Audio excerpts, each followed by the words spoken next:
Hi, Rob here. For those who do not know who I am, I have been a field guide here at Seeds Wilderness Therapy for the past 3 years, since 2020. And it has been a great honor to just serve and first serve the Lord, but it's been really a turning point in my life to really serve the kids that have come underneath our care. Today is day 39, and it's kind of a special day for me because I get to talk to you about lament.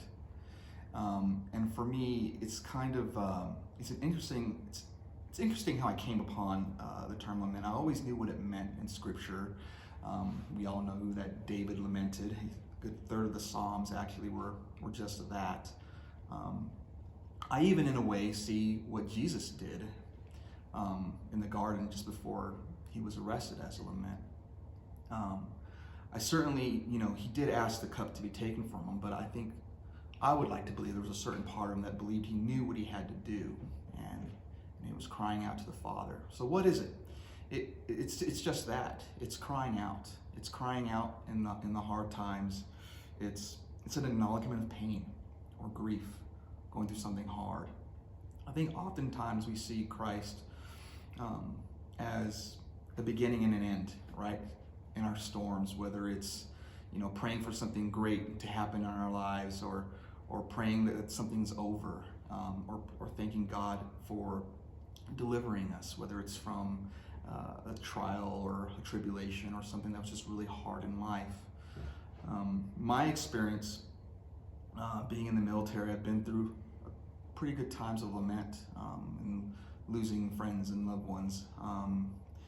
And more certainly, I'd like to give you an example if that would help in lamenting. Is actually my experience here in Seeds Wilderness Therapy. It's my second year. It's 2021. I was in the girls group, and I've worked with girls before, teenage girls. This is my second year, but there were some definitely dynamic, let's just say, tribulations that were going on in that group. And I was coming into the week knowing what I wanted to do. There were some lots of woes and troubles with these gals. Lots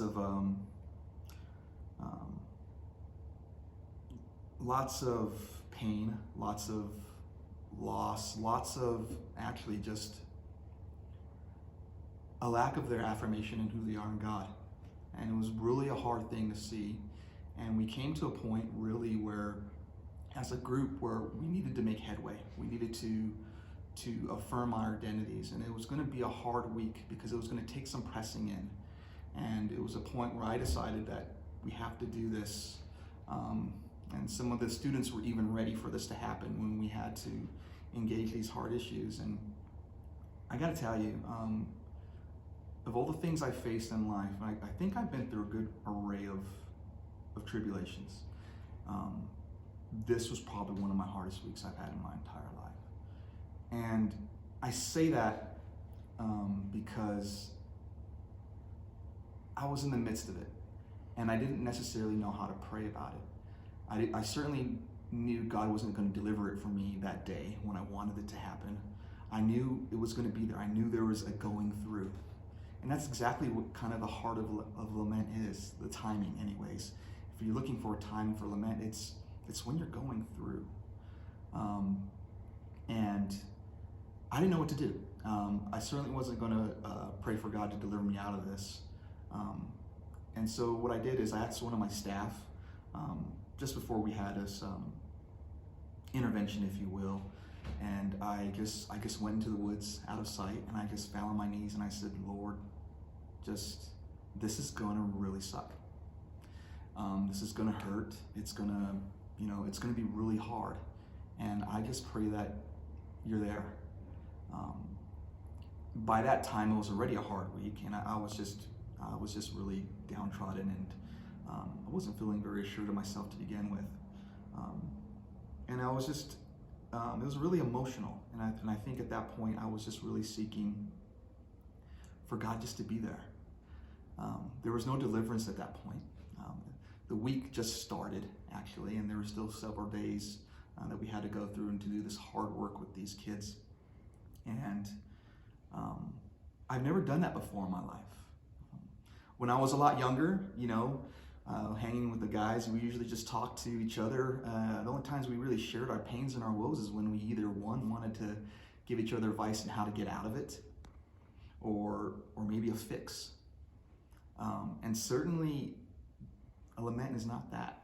It's not a fix-it prayer. It's not a Lord, take this from me prayer. It's Lord, this hurts. Lord, this is really painful. And that is so beautiful because to me in my life, I didn't have that. I didn't know that in my younger life, that God is a God that's just not in our beginning and our end, but he's there in our presence. He's there in the midst when we're going through really hard stuff. I get tearful as I think about it because it's really of joy and it's kind of contradictory, maybe in a sense, not to God, but a lament in a way is a very joyous thing to think of once you've been through your tribulation, because knowing that God is there and acknowledging that he is there is talking with him as he's there. That's what he wants. He's there for you in whatever you're going through. And one of my favorite scriptures has always been James 1.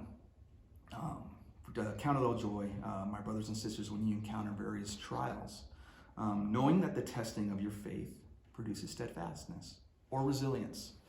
I don't think James was being sadistic or sarcastic at all when he said that, because one, he knew that the testing of his faith produced steadfastness, but I think also he knew about lament, and he knew that it's joyous to know that God's with you. It's something to count joy when you know God is with you through your pain and your suffering. And so whether it's lamenting on your knees, like I did in the wilderness, asking God just to be there, or whether you're in your car, shouting, screaming at whatever the situation is, I pray that you make it more of a traditional thing in your life, and that it becomes more of a style in your prayer life that you use more often than not, because he's there no matter what you're going through. He is there to hear you. And there's something about the whole concept of lament, to know that he's there and to know that you're being heard and that it hurts. So I pray for you. Remember James 1, to count it all joy, because he's there.